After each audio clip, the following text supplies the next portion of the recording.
Welcome to the London Luminaries, 12 historic organisations working collaboratively to celebrate our collective history. My name is Rachel Morrison and I'm from Marble Hill and I'm your host for this evening. So it's with great delight that I get the opportunity to welcome our fantastic chair this evening. She is a professor in literature and also a trustee of Pope's Grotto Preservation Trust and an eminent broadcaster. It's Professor Judith Hawley. Hello, everybody. Thank you, Rachel. Thank you, Chris, and all the others who've made this series possible. And welcome to the penultimate in this series of the London Luminaries talks. Our theme this series has been poets, patrons, politicians, and painters. The series has been going, we think, really well. We've had a wonderful audience engagement, and we're very pleased that we can connect with you online in this way, when I know some of you are still finding it difficult to visit our lovely properties. But I do encourage you, as soon as you can, to come to Southwest London and see all of our beautiful sites and meet our lovely volunteers and guides. Our talk tonight is about one of the most luminous of our luminaries, the painter JMW Turner. And the talk is about the sister arts, poetry and painting. And I'm delighted to introduce our speaker, who is Catherine Parry-Wingfield, an art historian with a special interest in Turner and in his house, Sandycombe Lodge at Twickenham. Recently, she's been thinking a lot about Turner's desire to write poetry, both in the manner of the poets of past generations and in his own voice. This might be a way for us now to learn a little about this painter whose deep feelings can be pretty elusive. It might also suggest that Turner aimed to be a polymath like Michelangelo or Leonardo, excellent at many different things. Turner was nothing if not competitive. And over to you, Catherine. Thank you very much, Judith, and welcome to everyone who has tuned in this evening. And also, I think, Judith, thank you for really flagging up Turner as quite a star in the firmament. I'm going to go now to my first slide, and I have put up various lines that link the theme of the sister arts really through the ages. At the very beginning, we've got painting and poetry flowing from the same fount, improve, heighten, and reflect each other's beauties like mirrors. This is Turner himself in a lecture to the Royal Academy as Professor of Perspective in about 1812, when he was in his mid-30s. And in the background, you'll see William Havell's drawing of Sandycombe Lodge, that little retreat that Turner himself had designed. So here we have Turner, the architect, and that's our background. Sandycombe Lodge, if you don't know it, is on the Twickenham side of Richmond Bridge, close to the river, but not quite on it. And then looking at the screen, you'll see that Turner was actually paraphrasing Mark Akenside's poem, The Pleasures of the Imagination, in the mid-18th century. If we go back even further to the 5th century BC, poetry is a speaking picture, painting silent poetry. You can see that this interplay of poetry and painting had been around for a very long time. Of course, we think of Turner primarily as a great painter. The Thames landscape around him when he was in that little house at Sandycombe Lodge, and earlier when he rented properties at Isleworth and at Hammersmith, the Thames landscape is hugely inspirational. There are many beautiful paintings. But I think also this evening, what we want to think about is the way that the poets of earlier ages walked with him, with their words really ringing in his head. And I think Turner is very competitive. The artists of earlier ages challenged him to try and emulate them. And I think he wanted to write his own poetry in a form of competition as well as understanding. If I was going to do this subject any real justice, I would need to go back to the poets of antiquity, to the Renaissance poets like Boccaccio, to Shakespeare, to Milton, from his own time, Walter Scott, Byron, and of course not forget the Bible. But obviously in this short time, I can't do that. So we're limiting this short talk to a dip into the ancient world, to the 18th century local poets for us, and to Byron in Turner's own time, and not forgetting Turner himself. Well, this first image, I do apologize. I promise it will get more colourful. This is pretty minimal, and you may be wondering why on earth I have put up what looks like a rain-spattered page from one of Turner's well-filled sketchbooks from about 1805, when at the age of 30 or so, he's renting a house right on the Thames at Isleworth. When Turner rented that property, he took with him quite a number of books, and that probably included at least some of the 13 volumes of an extremely useful publication, The Works of the British Poets. And this included Alexander Pope's translation of Homer's Iliad and Odyssey, and Dryden's translation of Virgil. So very handy. Turner, as I'm sure you all know, was the son of a Covent Garden barber, and his formal education really was quite minimal. Here, he's just sketching out a first idea. Perhaps you can make out the prow of a rather exotic ship, sails furled here. Perhaps another one just emerging there, another ship. Just one continuous line indicating a crouching figure. And perhaps the most interesting bit of all is down here. Turner has written Ulysses and Polly. Well, those early ideas, Ulysses was the Latinized form of Odysseus, which Pope had used. And Turner is going to study Pope's words very, very closely. And so I'm giving you now, moving to a bit of colour, in fact, a wonderful pop of colour here. And this is the painting that many, many years later would emerge from those early minimal sketches, Ulysses deriding Polyphemus of 1829, this magnificent oil. This is an absolutely incandescent painting. At this moment, Ulysses has returned from the Greeks' victory over the Trojans. He's been shipwrecked. He and his companions took refuge in a cave, which unfortunately for them was the lair of Polyphemus, the terrifying one-eyed giant. Polyphemus had devoured some of Ulysses' companions for his supper. And this is where Ulysses' famed cunning comes to his rescue, because he will blind Polyphemus with a brand from a fire in the giant's cave. You can see it blazing away here.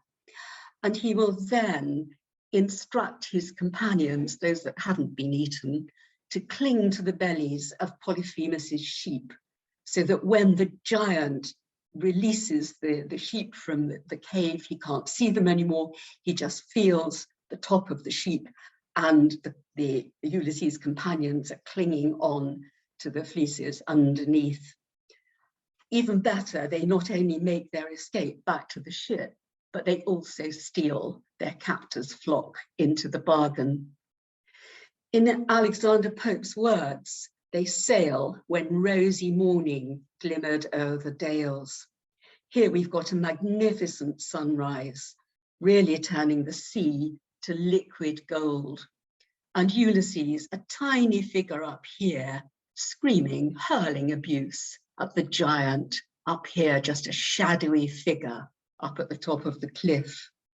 And you can see his words on the screen. Hear me, O Cyclop, hear, ungracious host. 'Twas on no coward, no ignoble slave, thou meditatest thy meal in yonder cave, but one, the vengeance fated from above, doomed to inflict, the instrument of Jove, Thy barbarous breach of hospitable bands, the god, revenges by my hands. So the giant will hurl a great boulder into the sea, and that will drive the ship back to shore. But Neptune hears Ulysses and calms the sea, and so they make their escape. But Ulysses hasn't done with hurling abuse. Polyphemus, you can see the detail here. He's still brandishing the fire, the flame with which he's put out Polyphemus's solitary eye. But we've got more derision. Here he says, Cyclop, if any pitying thy disgrace, ask who disfigured thus that eyeless face. Say 'twas Ulysses, was his deed declare, Laertes' son of Ithaca the fair.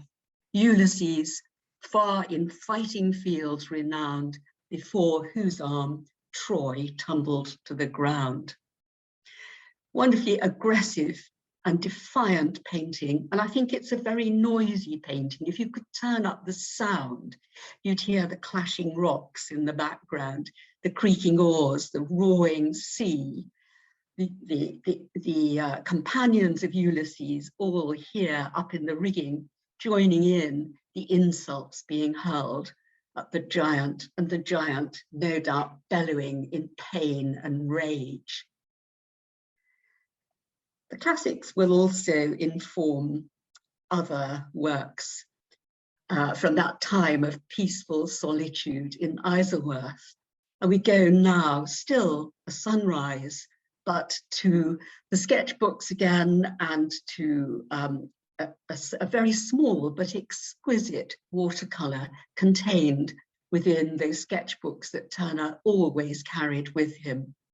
So from that totally minimal sketch that we had of Ulysses and Polyphemus, we now have something that really encapsulates so many of Turner's ideas. And the subject now is going to be from Dryden's translation of Virgil's Aeneid, another classical theme, but one that's going to engage Turner for many years. And this is the ultimately tragic love story of Dido, Queen of Carthage, and Aeneas, the Trojan prince, shipwrecked on the shore of Carthage, fleeing from defeat by the Greeks, including, of course, Ulysses.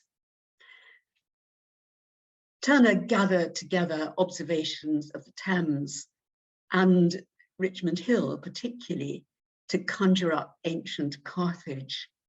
When finally this work, nearly a decade later, appears as a magnificent oil, his friends always said, well, Carthage is really Richmond Hill, you know. So this is the early part of this great romance, just the beginning. We have a sunrise again, and in Dryden's translation, we have when next the sun his rising light displays and gilds the world below with purple rays. You see, Turner, ever the painter, is giving us this soft purple hues, beginning to light up these magnificent imagined buildings of ancient Carthage. I'm afraid we don't really have buildings like that on the Twickenham bank of the Thames. The Queen Aeneas and the Tyrian court shall to the shady woods the sylvan games resort. And this is the painting which emerged nearly 10 years later, Dido and Aeneas. And this subject matter will occupy Turner many other magnificent paintings. I'm sure many of you will know Dido building Carthage in the National Gallery, where it accompanies some paintings by Claude, who of course is Turner's great historic mentor, you might say. So, moving at speed as we must through the centuries, I've actually covered my watch up, but I know I've got to keep an eye on it, into the 18th century and to the poets, we rather grandly call them our local poets.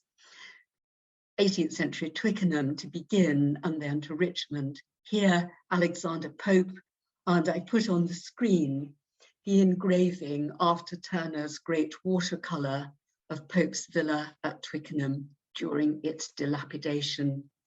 The oil painting itself, I'm afraid, left this country well over a decade ago and is now in the States. But this, of course, you can see at Turner's house when it reopens. By this time, Turner is spending a great deal of time writing his own poetry, but he's particularly inspired partly by Alexander Pope and even more perhaps by James Thompson, whom we'll consider in a moment. Exploring the Twickenham and Richmond riverside would have made him acutely aware of the fate of the villa of Alexander Pope. On Cross Deep in Twickenham, in 1807, it became the property of Baroness Howe, later to be known as the Queen of the Goths for her act of terrible destruction. She objected to the fact that riverborne tourist celebrity, I don't know what you would call them, but the trade, people floating by and peering through her windows, with people, no doubt, it's telling them, as I do here, all about the fame of the long dead poet. She decided to pull the villa down and build another house further away. It looks like an elegiac picture, but in fact, when you look at the building, you can see it is roofless. You can see the scaffolding, as in Turner's own words, the rude hammer of destruction is about to knock it completely to the ground. In Turner's words, this is glimmering evening, the sun still lighting the cloud.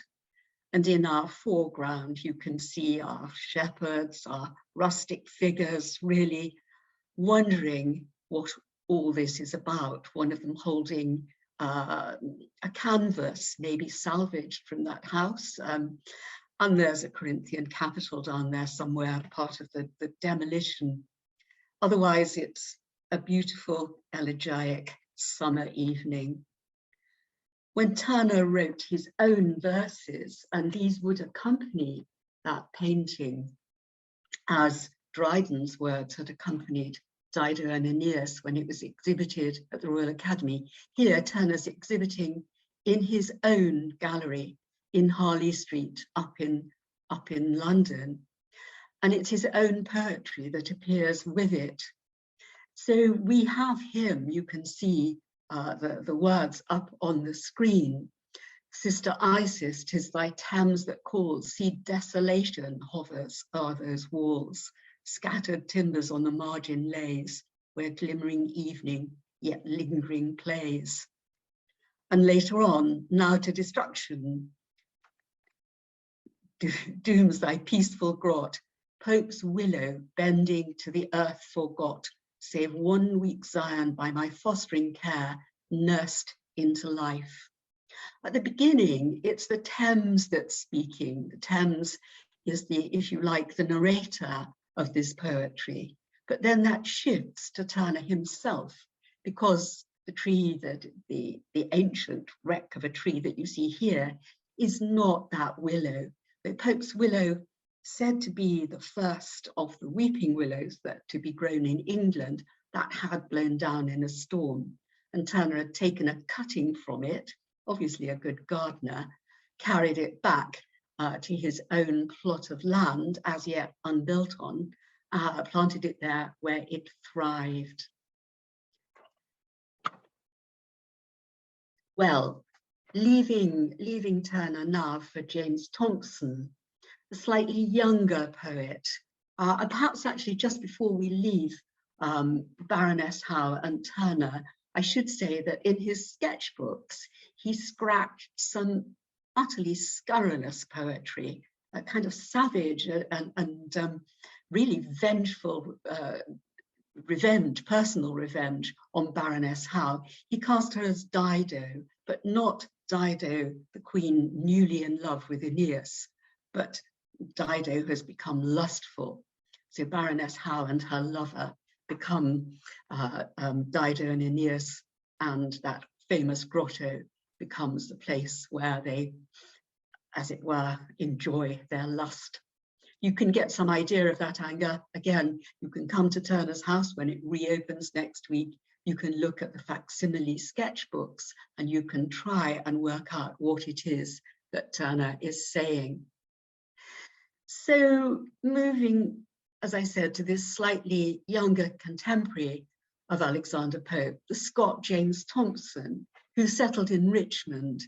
Thompson's poetry would be a huge inspiration, and in his own time, in Thompson's own time, enduring well into the 19th century.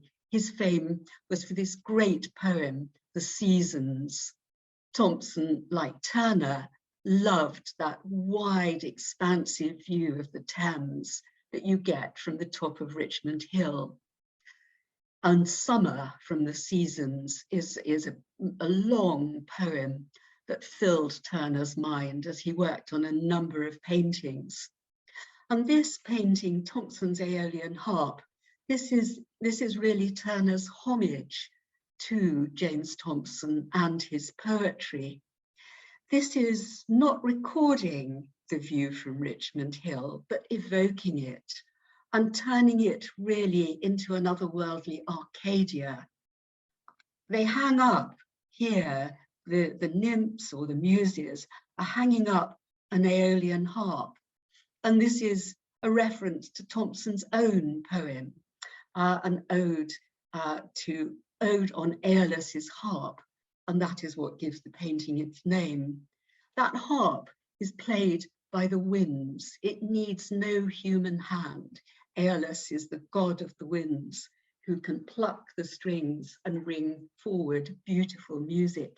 I don't know if anyone else was listening to Radio 3 at about 7:15 this morning, but there was a wonderful modernist piece of piano music called the Aeolian Harp.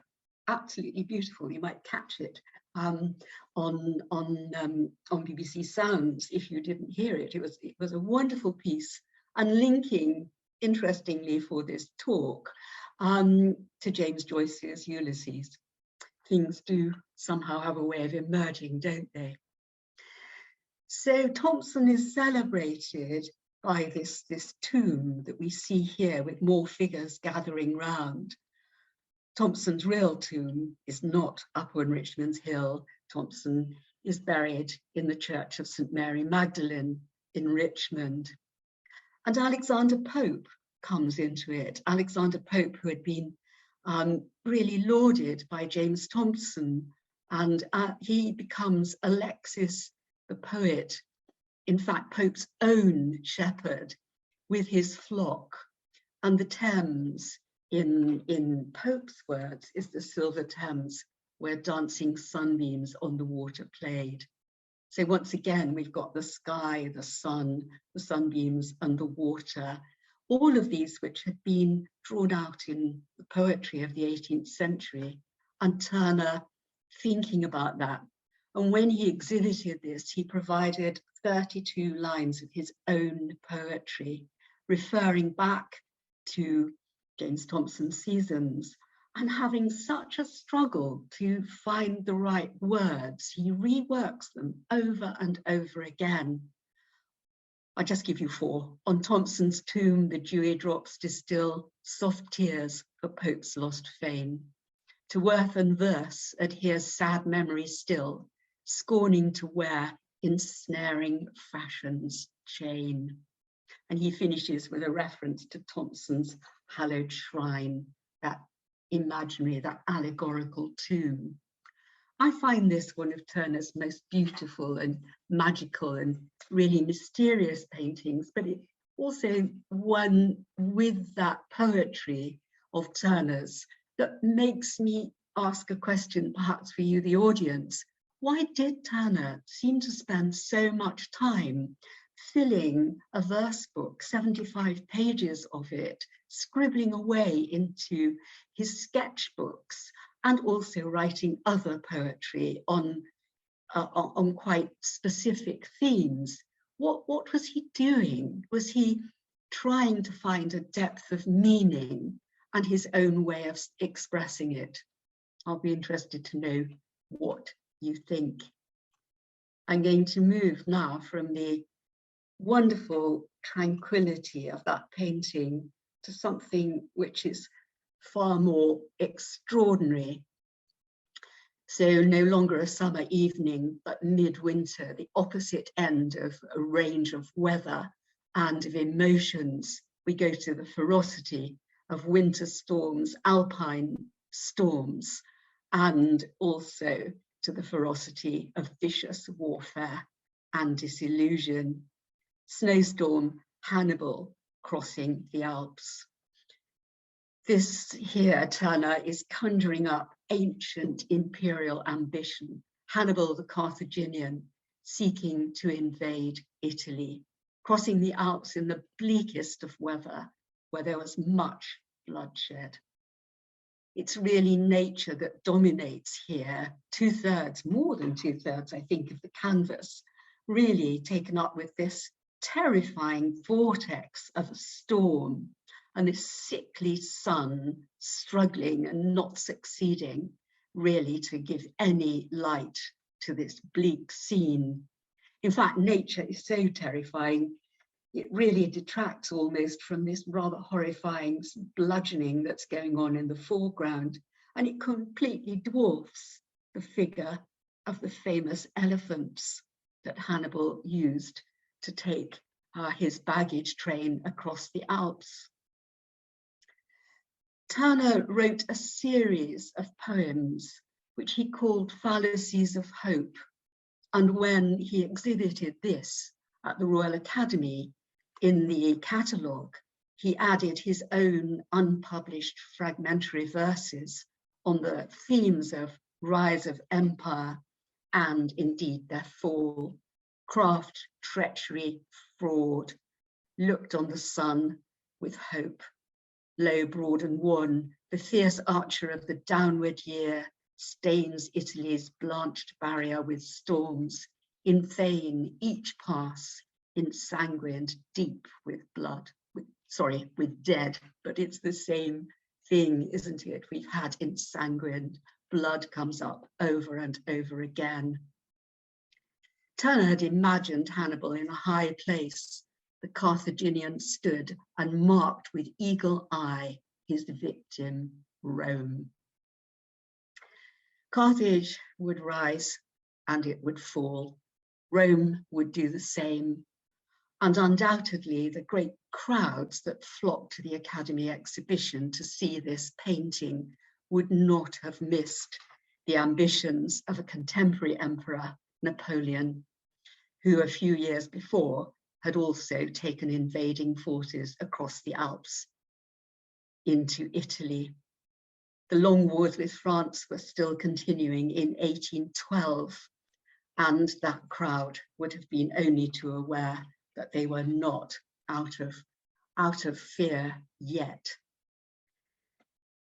I think Turner was using some of James Thompson's poetry again, this time winter from the seasons, and turning Thompson's words around in his mind and coming up in some ways with very similar lines of his own. But nevertheless, I think you can see the depth of feeling that we have here. And perhaps in that series of short poems, Fallacies of Hope, the most telling of all, I haven't put the image up on the screen, but you will all know that painting of 1840, the slavers with throwing overboard the dead and dying, and Turner's telling words there, hope, hope, fallacious hope, where is thy market now? It could hardly be more hitting, could it? Well, I'm going to leave that behind and move on, maybe not cheerfully, but to modern life, or should I indeed perhaps say modern death? I'm not quite sure how I should introduce it. This is, I think, a terrifying painting. This is 1818, the Field of Waterloo. Modern poetry now is in Turner's mind, and it underlies his ideas and his emotions. This is not his own words, but Byron's Childe Harold, Byron's great epic, where he takes his young, rather disillusioned, rather feckless youth on wanderings through Europe. First of all, in fact, he takes him into fair Italy, and Turner would treat that rather happier subject later on.